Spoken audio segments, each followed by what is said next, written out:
With border tensions on the rise between India and China, hashtag World War III could have a whole new meaning.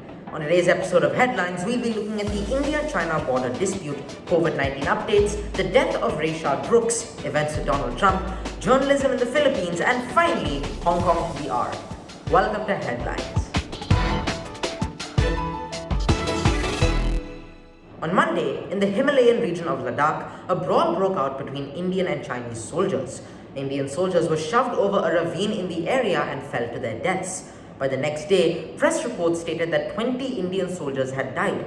There have been no reports yet from the Chinese side. You would think that the conflict was fought with guns, but no. Soldiers reportedly brawled with sticks, bats, and barbed wire rods. No shots were fired. This has been the single most deadly clash in the disputed region after almost 45 years.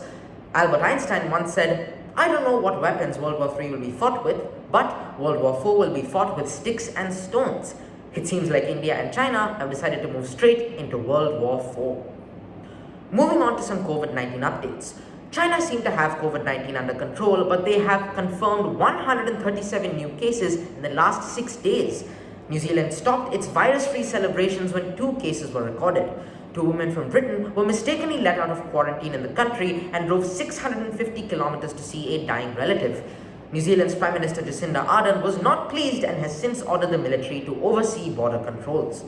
Global infections have passed the 8 million mark, with the US in the lead with more than 2 million infections. Meanwhile, in Vienna, a man was fined 500 euros for deliberate flatulence next to a police officer. The officer was concerned about social distancing and was worried that the fart could carry the coronavirus. Meanwhile, I'm just wondering what deliberate flatulence looks like. Staring into the eyes of a police officer, lifting your leg up and letting it rip. That's some daredevil stuff right there.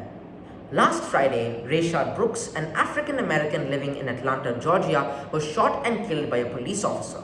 The police were called when Brooks fell asleep in his car at a Wendy's drive-thru, blocking other customers from getting their food.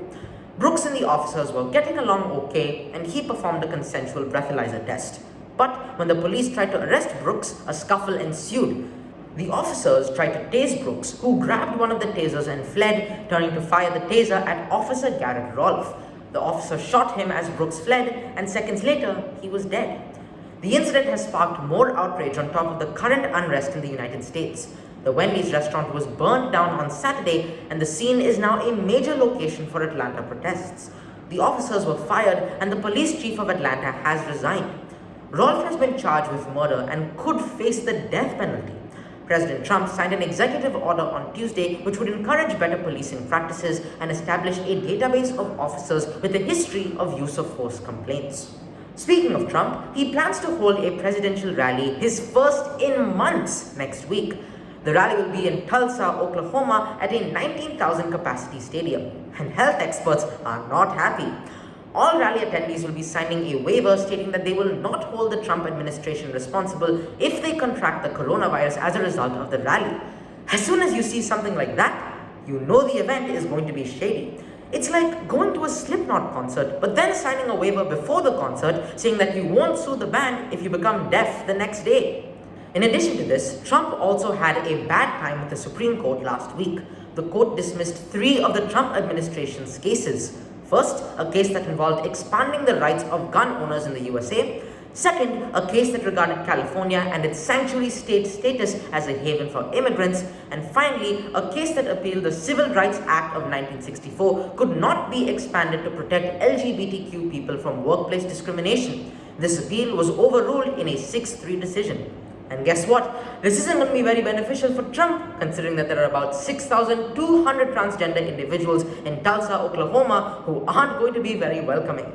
In the Philippines, Maria Ressa, executive editor for the online news outlet Rappler, was declared guilty of cyber libel, a ruling that many consider to be a blow to free press in the country, which is headed by authoritarian leader Rodrigo Duterte. Ressa's site has been prominent in its explicit and raw coverage of Duterte and his brutal war on drugs.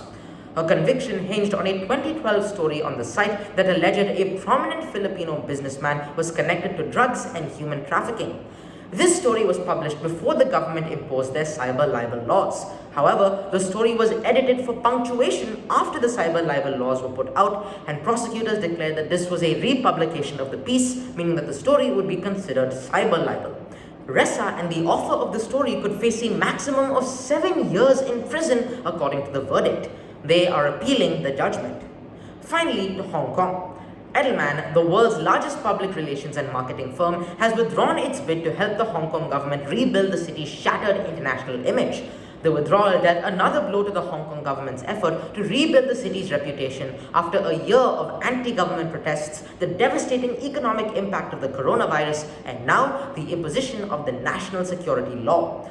The thing is, Edelman isn't the only firm to chicken out. MSL, another PR firm, also pulled out of their bid. Looks like companies that make a living off of burnishing images are concerned that there's not much burnishing possible for Hong Kong. That's scary. On that note, those are your headlines for this week. I'll see you next time on Headlines.